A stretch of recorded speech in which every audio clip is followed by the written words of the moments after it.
Okay, very good morning class. बेटा, पिछली class जो हम लोगों ने ग्रामर की शुरू की थी उसमें मैंने आपको एक ही दिन में एक चैप्टर पढ़ा दिया था, क्योंकि उस चैप्टर में कुछ विशेष था नहीं, केवल पुरानी पुनरावृत्तियाँ थीं। और उसी पुरानी पुनरावृत्तियों को अगर ध्यान में रखा जाए, देखा जाए, तो जो हमने पढ़ा था बेसिकली वो था शब्द और पद। ध्यान से समझिएगा, वो था शब्द और पद। ठीक, शब्द और पद। इसमें मैंने आपको जो कुछ, देखिए मैं रिवीजन कर रहा हूँ पहले पाठ का। जो पहला पाठ मैंने आपको पढ़ाया है उसका मैं दोहराव कार्य एक बार आपको सरसरी बातों से कह दे रहा हूँ। इसमें मैंने इसकी परिभाषा पढ़ी थी।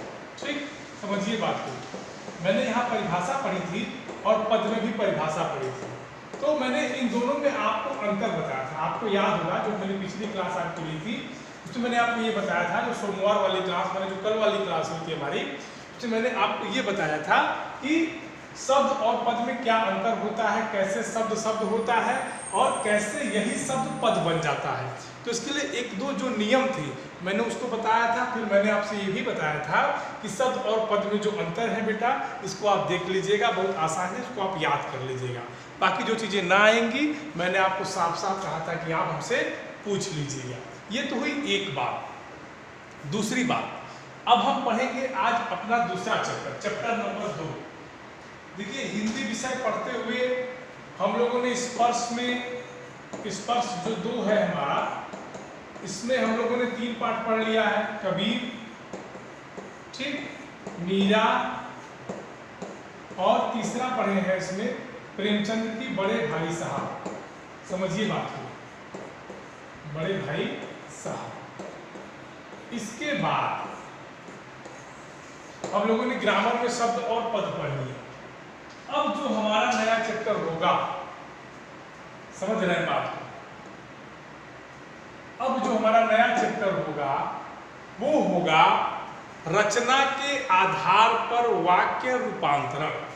हमारा जो चैप्टर नंबर 2 है वो है रचना के आधार पर, रचना के आधार पर वाक्य रूपांतरण, वाक्य रूपांतरण। तो इसको समझो कि रचना के आधार पे, मतलब समझ रहे हैं आप। इसमें पहले हमको ध्यान ये देना है कि इसमें पूछा क्या जा रहा है।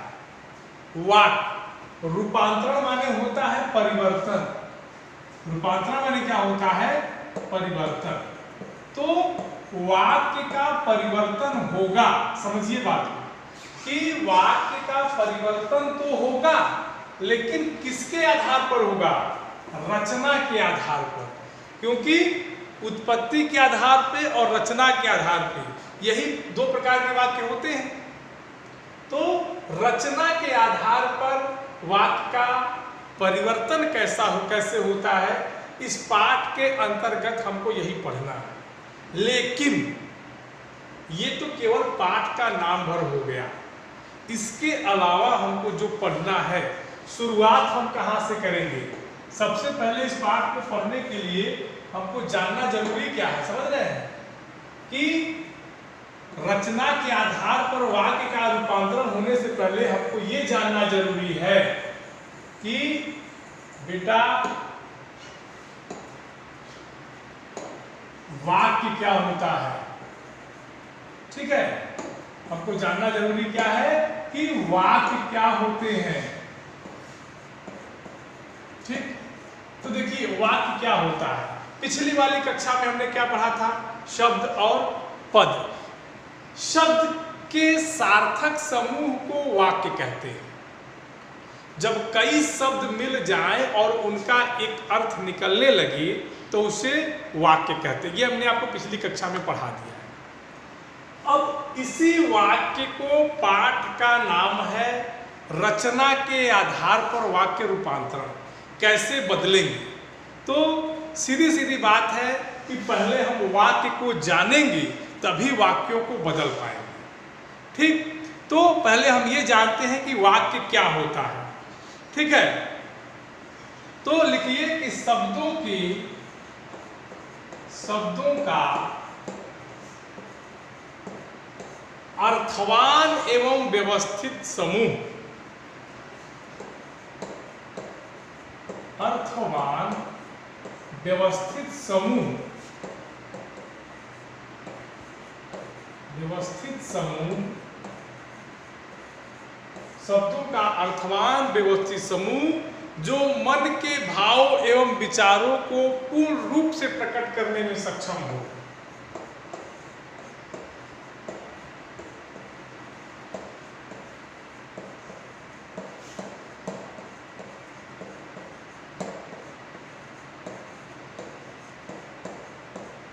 विचारों को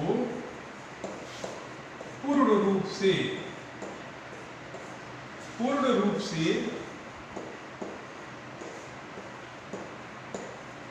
प्रकट करने में सक्षम हो,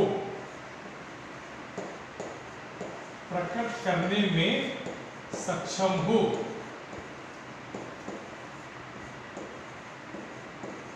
उसे क्या कहेंगे बेटा? वाक्य कहेंगे। उसे वाक्य कहते हैं। ठीक, ये वाक्य की परिभाषा आपकी किताब में दी हुई है, लेकिन इतना कठिन याद करने से अच्छा है कि इसको लिख लीजिएगा 1 मिनट, तो फिर आपको इसकी सरल परिभाषा भी बता देंगे आपको। ये वाक्य की परिभाषा होगी। ये वाक्य की परिभाषा थोड़ी सी आपको क्लिष्ट लग सकती है, थोड़ी सी कठिन लग सकती है, तो परेशान मत होइए। एक छोटी सी परिभाषा हम आपको और दे देते हैं। ठीक है, देखिए एक छोटी सी परिभाषा और क्या होगी, आपको याद करने में बड़ी आसानी होगी। ठीक, तो एक और छोटी सी परिभाषा का काम बना देते हैं कि शब्दों के सार्थक समूह को वाक्य कहते हैं। लीजिए, शब्दों के सार्थक समूह को, शब्दों के सार्थक समूह को वाक्य कहते हैं। अब चाहे वो परिभाषा याद करिए, चाहे ये परिभाषा याद करिए, दोनों परिभाषाएं सेम है। मैंने आपको 2 परिभाषाएं दे दी, आपकी सुविधा के अनुसार आप कोई भी परिभाषा लिख सकते हैं। लीजिए, ये मैं इसको थोड़ा सा और डिजाइन फ्रेम कर देता हूँ। लीजिए, एकदम 1 नंबर की परिभाषा आपकी मिल गई। शब्दों के सार्थक समूह को वाक्य कहते हैं। ठीक है, ये तो हमारा हो गया वाक्य। क्या हो गया? वाक्य की परिभाषा। क्योंकि हमको पढ़ना क्या है, रचना के आधार पे वाक्यों का रूपांतरण। तो ये बेटा हमको मिल गया क्या? वाक्य। ठीक है, अब इस वाक्य के बारे में हम जानेंगे, क्योंकि इसी को बदलना है। मैं बार बार कह रहा हूं, पाठ पर जाएंगे तो पाठ का नाम है कि रचना के आधार पर वाक्यों का रूपांतरण। तो वाक्य बदलेगा कैसे? ध्यान दीजिए। अब वाक्य के अंग होंगे। क्यों? क्योंकि शब्दों से मिलकर बना है, तो इसके अंग होंगे। तो एक बार हम वाक्य के अंगों को देख लेते हैं, जरा इसको ध्यान देख लेते हैं। वाक्य के अंग, तो वाक्य के बेटा मुख्य रूप से 2 अंग होते हैं। यहां हम लिख देते हैं 2 अंग। ठीक, आप लोग याद कर लीजिए, कभी कोई पूछ सकता है कि वाक्य के कितने अंग होते हैं, तो 2 अंग।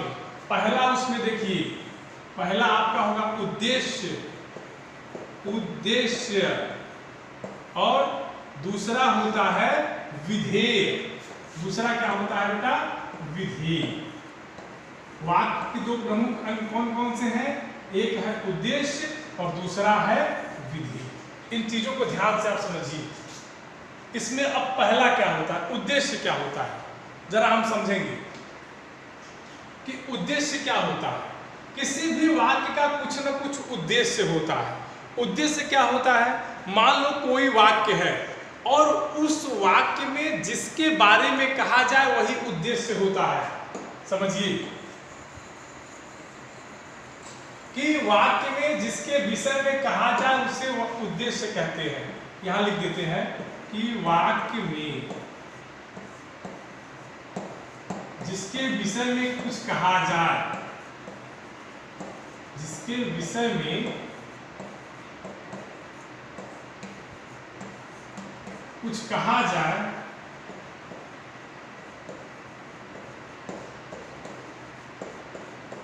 उसे उद्देश्य कहते हैं। उसे क्या कहते हैं? उद्देश्य कहते हैं। ठीक, उसे उद्देश्य कहते हैं। क्लियर हो गई बात? चलिए, जैसे हम कहें, मान लो हम पढ़ा रहे हैं ना, तो मेरा नाम अभिषेक है, समझो। तो लिख देते हैं अभिषेक पढ़ा रहा है। चलो अपना उदाहरण लेकर समझाएंगे, तुम लोग को जल्दी समझ में आएगा। लिखते हैं, ओहो थोड़ा सा लिखते हैं, अभिषेक पढ़ा रहा है। ठीक है, जो बताएंगे बस उसी को समझ लो। हमने कहा कि ये एक वाक्य है हमारा, ध्यान से समझिएगा। ये हमारा एक वाक्य है। वाक्य में हमने क्या कहा कि वाक्य में जिसके विषय में कुछ कहा जाए, तो अगर इसको आप एक वाक्य मानो, ये वाक्य मानना क्या है, वाक्य तो है ही। अब इस वाक्य में देखो किसके बारे में कहा जा रहा है, तो आप क्या पाओगे कि इस वाक्य में किसके बारे में पाया जा रहा है, अभिषेक के बारे में। तो अभिषेक यहाँ क्या हो गए, उद्देश्य हो गए। तो परिभाषा हमारी क्या कहती है कि वाक्य में जिसके विषय में कुछ कहा जाए उसे क्या कहेंगे, उद्देश्य कहेंगे। ठीक, अब दूसरा हमारा क्या है, विधेय है। तो विधेय क्या होता है, जरा विधेय पर ध्यान दे लेते हैं। थोड़ा सा चैप्टर आसान है, लेकिन इतना भी आसान नहीं, इतना आप समझ पाएंगे इसको। तो आराम से पढ़िएगा, चीजें एकदम मैं क्लियर कर रहा हूँ, एक भी चीज नहीं छोड़ूंगा। बढ़िया से मैंने आपको बता ही दिया है, तो उसके लिए आप परेशान ना होइएगा। ठीक है, चलिए दूसरा हमारा है विधेय। जैसे उद्देश्य में क्या था कि वाक्य में जिसके बारे में कुछ कहा जाए उसे उद्देश्य कहते हैं, लेकिन विधेय में क्या होता है कि उद्देश्य के बारे में जो कहा जाए। पहले क्या था कि जिसके बारे में जो कुछ कहा जाए उसे उद्देश्य कहते हैं, लेकिन अब क्या होगा मामला कि अगर उद्देश्य के बारे में कुछ कहा जाता है तो उसे विधेय कहते हैं। ठीक, तो लिख लो कि अगर उद्देश्य के बारे में जो कहा जाए उसे विधेय कहते हैं। उद्देश्य के बारे में जो कहा जाए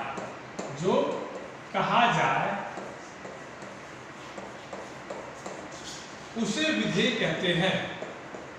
उसे क्या कहते हैं, विधेय कहते हैं। उसे विधेय कहते हैं। जैसे देखो वहां मैंने आपको उदाहरण दिया था कि अभिषेक पढ़ा रहा है। तो अभिषेक पढ़ा रहा था तो वाक्य में अभिषेक के बारे में कहा जा रहा था, तो वहां अभिषेक उद्देश्य था। अगर हम कहें कि अभिषेक पढ़ाने गया तो किसके बारे में बताया गया, अभिषेक के बारे में। हम लिख दें कि अभिषेक पढ़ाने गया। देखिए उदाहरण को अगर समझेंगे तो बड़ा आसानी समझ में आ जाएगा। हम लिख देते हैं कि अभिषेक पढ़ाने गया। ठीक, जब हम इस चीज को लिखते हैं कि अभिषेक पढ़ाने गया, तो सीधे सीधे पता चलता है कि इस वाक्य में अभिषेक के बारे में कहा जा रहा है। और हमारी उद्देश्य की परिभाषा भी यही कहती है कि उद्देश्य के बारे में जो कहा जाए। तो यहाँ कहा किसके बारे में गया, अभिषेक के बारे में। अभिषेक क्या है, इस वाक्य का उद्देश्य। समझ गए।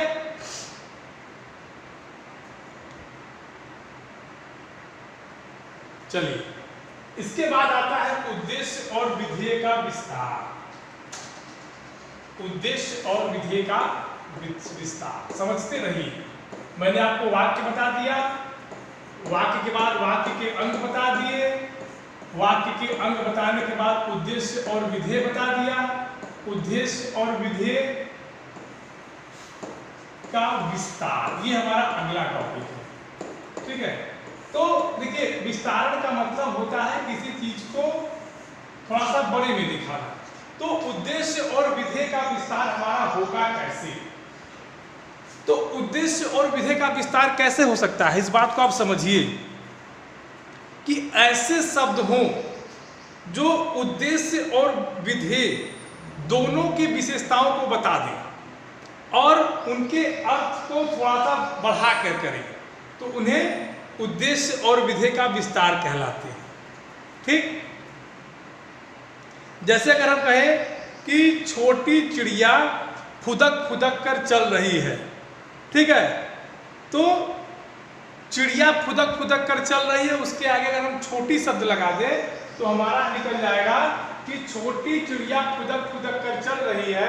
तो ये जो छोटी शब्द हमारा होगा यही उद्देश्य और विधेय का विस्तार करेगी। समझ गए इसका विस्तार कैसे होगा? तो एक लाइन में परिभाषा लिख देंगे कि वह शब्द जो उद्देश्य और विधेय का विस्तार करे, मतलब उद्देश्य और विधेय की विशेषता को बताए। चिड़िया की विशेषता क्या थी? छोटी थी और उनके अर्थ में वृद्धि कर दे, तो उन्हें क्या कहते हैं? उद्देश्य और विधेय का विस्तार कहते हैं। ठीक, इसके बाद आता है उपवाक्य। अगला देखिए, अगला जो हमारा टॉपिक बनेगा, देखिए हमने पढ़ा क्या? वाक्य, ठीक, फिर वाक्य के अंग, एक सीरियल चलते हैं, फिर उद्देश्य, फिर विधेय। एक टॉपिक को हम पहले से नोट करा रहे था कि ये ना कहो कि सही नहीं, फिर इनका विस्तार। इन सब के बाद अब जो हमारा नया टॉपिक बनेगा वो बनेगा क्या? उपवाक्य। उप माने क्या होता है? समीप। उप माने क्या होता है? समीप। वाक्य, उपवाक्य माने जो वाक्यों के समीप हो, लेकिन ये तो शाब्दिक अर्थ हो गया। तो ऐसे समझो, मान लो कोई एक बड़ा वाक्य है और उसमें छोटे छोटे वाक्य हों तो उन्हें उपवाक्य कहेंगे। छोटे छोटे वाक्यों से मिलकर अगर कोई बड़ा वाक्य बन गया है तो जो छोटे छोटे वाक्य होंगे ना, वही उपवाक्य कहलाएंगे। जैसे अगर कहें मैं स्कूल नहीं आऊंगा, मैं स्कूल नहीं आऊंगा क्योंकि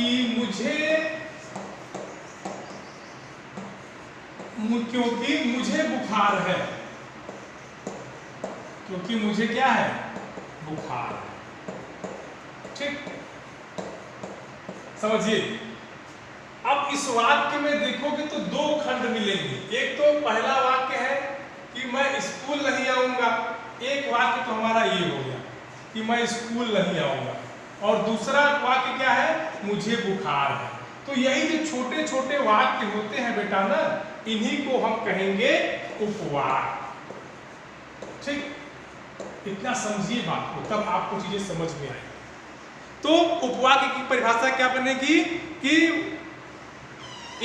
किसी एक वाक्य में आए छोटे छोटे वाक्यों को उपवाक्य कहते हैं। मतलब वाक्य में आए छोटे छोटे वाक्यों को, वाक्य में जितने वाक्य आए होंगे उन्हें उपवाक्य कहते हैं। तो समझिए, परिभाषा लिख देते हैं। लिखो, उपवाक्य की परिभाषा क्या बनेगी? यहां लिख देते हैं उपवाक्य। ठीक, समझो, लिख दोगे कि वाक्य में आए छोटे छोटे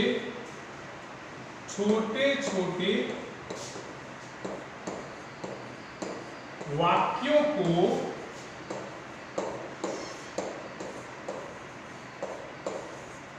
उपवाक्य कहते हैं। ठीक, उदाहरण मैंने आपको पहले दे दिया था, इसलिए ज्यादा परेशान होने की जरूरत नहीं है। उपवाक्य कहते हैं, समझ गए? ये हमारा एक हो गया। इसको थोड़ा सा हम और ऐसे कर देते हैं तो आपको चीजें समझ में आएगा। समझ गए? ये हमारा उपवाक्य हो गया। उपवाक्य की परिभाषा आपके सामने हो गई। तो आज हम लोगों ने क्या पढ़ा बेटा? वाक्य पढ़ा, वाक्य की परिभाषा पढ़ी, वाक्य के भेद पढ़े, वाक्य के भेदों में उद्देश्य और विधेय को पढ़ा, उद्देश्य और विधेय के विस्तार को जाना, और उसके बाद उपवाक्य की परिभाषा। अब देखो इसके बाद क्या है?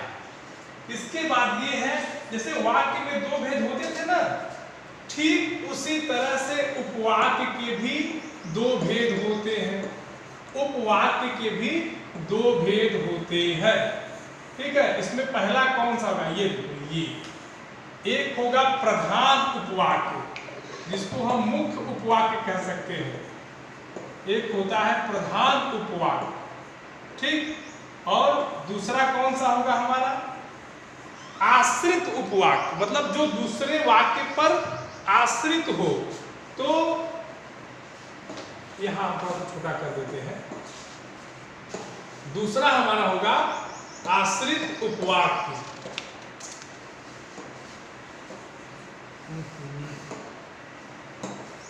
दूसरा हमारा होगा आश्रित उपवाक्य। ठीक है, अब इसको हम अगली क्लास में बताएंगे, परेशान न होना, इतना पहले पढ़ लीजिए और जहां तक दिक्कत हो पूछ लीजिए। ठीक है, अगली क्लास में इसको हम बताएंगे। ओके बेटा, थैंक यू। अगली क्लास में हम शुरू करेंगे क्या, ये वाला पोर्शन, प्रधान उपवाक्य। तब तक आप लोग वीडियो देखिए और जो भी दिक्कत हो पूछिए, और जहां समस्या हो एकदम बेहिचक पूछिए। Thank you. जो वीडियो भेजना, लिंक भेजना है, वो मंडे को भेजना है ना? हाँ, आज थोड़ी भेजेंगे।